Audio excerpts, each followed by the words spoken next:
Good morning students. So today we will start our new topic of chapter 8, gravitational potential energy. Now in this topic ये आपने topic पहले से भी पढ़ा है कौन से चैप्टर में, वर्क एनर्जी एंड पावर। याद होगा आपको एक चैप्टर कराया था वर्क एनर्जी एंड पावर, उसमें मैंने आपको पोटेंशियल एनर्जी के कुछ टाइप्स करवाए थे, जिसमें से एक टाइप था ये ग्रेविटेशनल पोटेंशियल एनर्जी। अब जब हम बात करते हैं पोटेंशियल एनर्जी की, तो पोटेंशियल एनर्जी होती क्या है? जब भी हम किसी भी दो बॉडीज़ को एक फाइनाइट डिस्टेंस पे रखते हैं। फाइनाइट डिस्टेंस का मतलब ये है कि अभी आपको दिख रहा होगा ये जो दो बॉडीज़ हैं ये पहले से ऐसे थोड़ा ना रही होंगी, इसमें से अभी जो एक बॉडी है वो कभी इन्फिनिटी में प्रेजेंट रही होगी। अब उस बॉडी को इन्फिनिटी से इस पर्टिकुलर फाइनाइट पोजीशन तक लाने के लिए एक वर्क डन किया गया होगा इस बॉडी के ऊपर। तो ये जो वर्क डन है वही वर्क डन पोटेंशियल एनर्जी की फॉर्म में स्टोर्ड होता है। अगर यहाँ पे ये दोनों बॉडीज़ एक दूसरे पे रिपल्सिव फोर्स लगा रही है तो उस केस में आपने पढ़ा था कि जो भी पोटेंशियल एनर्जी होगी वो पॉजिटिव होगी। बट अगर यहाँ पे ये दो बॉडीज़ क्या कर रही हैं, एक दूसरे पे अट्रैक्टिव फोर्स एक्सर्ट कर रही हैं, तो उस केस में जो पोटेंशियल एनर्जी होगी वो यहाँ पे नेगेटिव होगी। तो जब हम बात करते हैं ग्रेविटेशनल फोर्स की, तो आपको पता ही ग्रेविटेशन फोर्स किस टाइप का फोर्स होता है, वो ऑलवेज अट्रैक्टिव फोर्स ही होता है। ओके, तो जब हम बात करते हैं ग्रेविटेशनल पोटेंशियल एनर्जी की, तो ग्रेविटेशनल पोटेंशियल एनर्जी यहाँ पे किस फॉर्म में रहेगी? नेगेटिव फॉर्म में रहेगी। तो उसके लिए मैंने एक एग्जाम्पल ले रखा है, मैंने क्या कंसीडर कर रखा है, एक अर्थ को कंसीडर कर रखा है, आपको दिख रहा होगा, जिसका मास कैपिटल M है एंड रेडियस क्या है, R है। ठीक है, अब मैंने क्या किया, एक पर्टिकुलर बॉडी है जिसका मास है स्मॉल m, ठीक है, उस बॉडी को मैं इन्फिनिटी से इस P पॉइंट पे लेके आई, इनफाइनाइट से इस P पॉइंट पे लेके आई। तो it means there is some external work is done on that body. इस बॉडी पे कोई एक एक्सटर्नल वर्क डन हुआ होगा फ्रॉम इन्फिनिटी से, जब इसे इस P पॉइंट पे लेके आया जा रहा है। तो वही जो वर्क डन है वो कौन से पोटेंशियल एनर्जी की फॉर्म में स्टोर्ड हो रहा है? ग्रेविटेशनल पोटेंशियल एनर्जी की फॉर्म में स्टोर्ड हो रहा है। तो मैं आपको दोबारा से डिफाइन कर देती हूँ ग्रेविटेशन पोटेंशियल एनर्जी क्या है। Gravitation potential energy of a body at a point is defined as the amount of work done in bringing the body from infinity to that point, and that point पे तो ले गया and against the gravitation force। तो यहाँ पे ये जो चीज़ होती है इसी को हम यहाँ पे क्या कहते हैं? Gravitational potential energy. ये जो एनर्जी है वो ऑलवेज किस टाइप की होगी? अब आपको पता है दोनों जो बॉडीज़ है उनके बीच में कौन सा फोर्स काम कर रहा है? Gravitation force of attraction. तो it means gravitation potential energy हर एक पॉइंट पे क्या होगी? नेगेटिव होगी।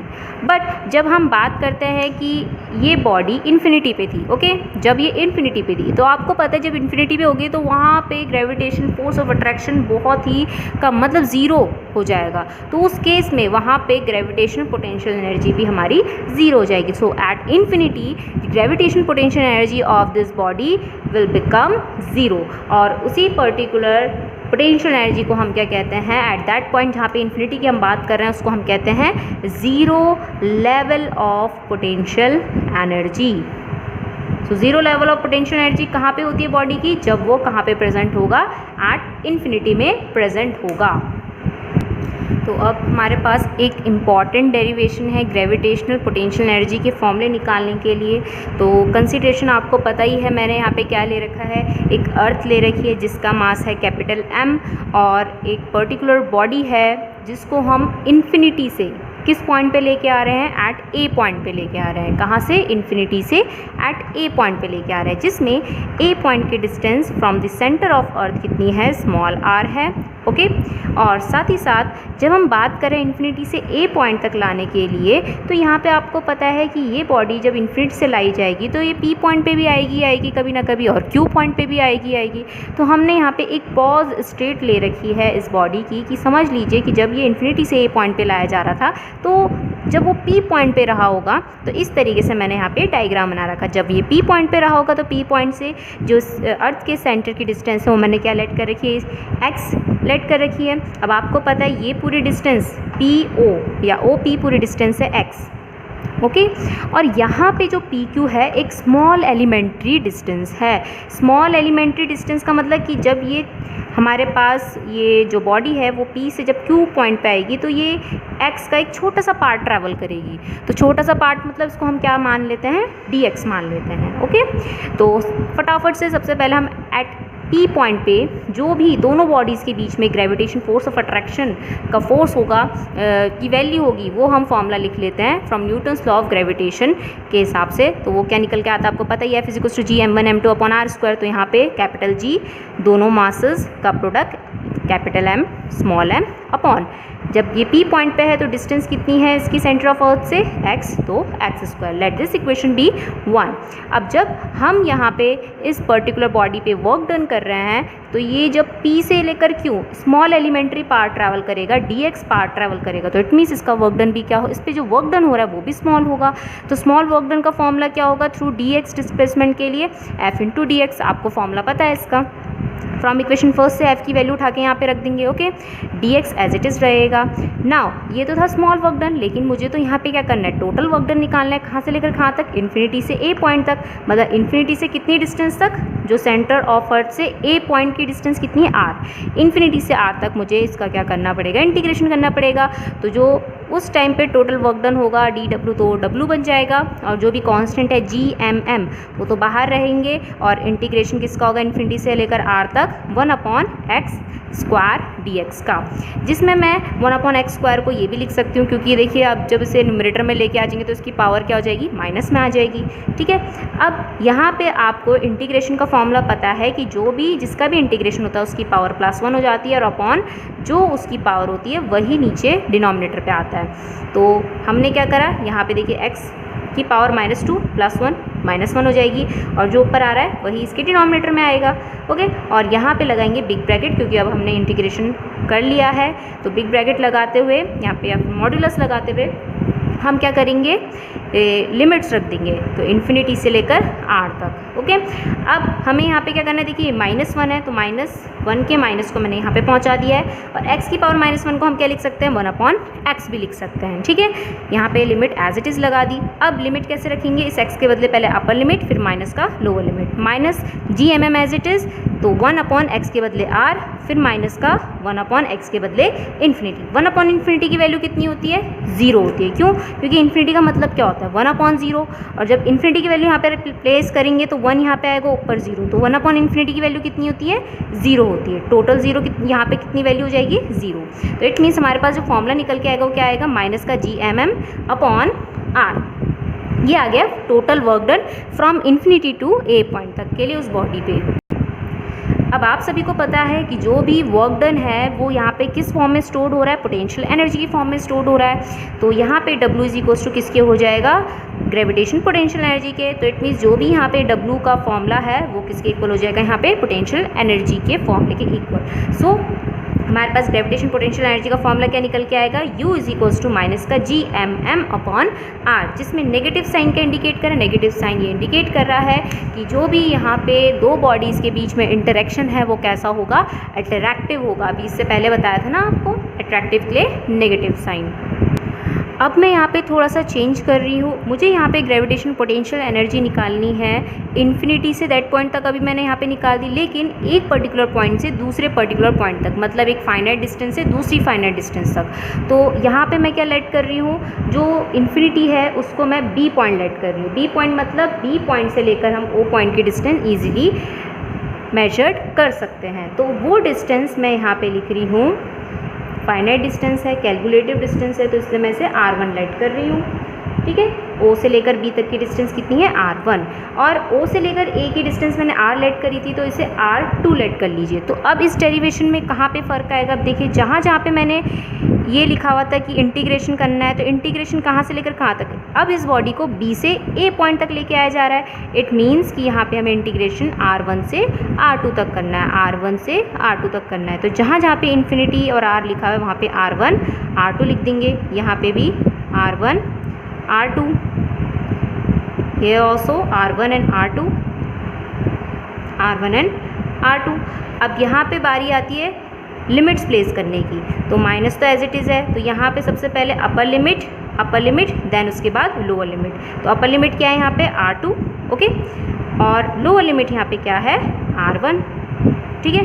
सो R2 यहाँ पे R1।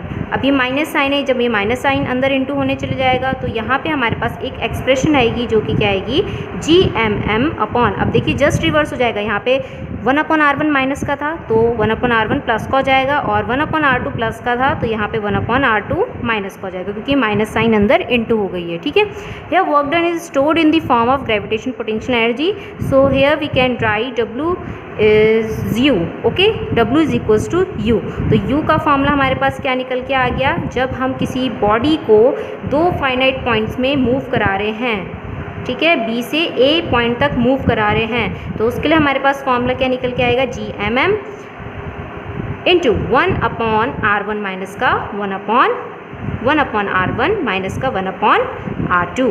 तो ये आ गया हमारे पास ग्रेविटेशन पोटेंशियल एनर्जी का फॉर्मूला, जब हम किसी पर्टिकुलर बॉडी को एक फाइनाइट पॉइंट से दूसरे फाइनाइट पॉइंट तक लेके आ रहे हैं। नेक्स्ट, अब यहाँ पे बात आती है कि जब हम किसी बॉडी को सरफेस ऑफ अर्थ से ऊपर की तरफ फेंक रहे हैं एक पर्टिकुलर हाइट h तक, तो उस केस में वहाँ पे जो ग्रेविटेशन पोटेंशियल एनर्जी होगी वो क्या निकल के आएगी।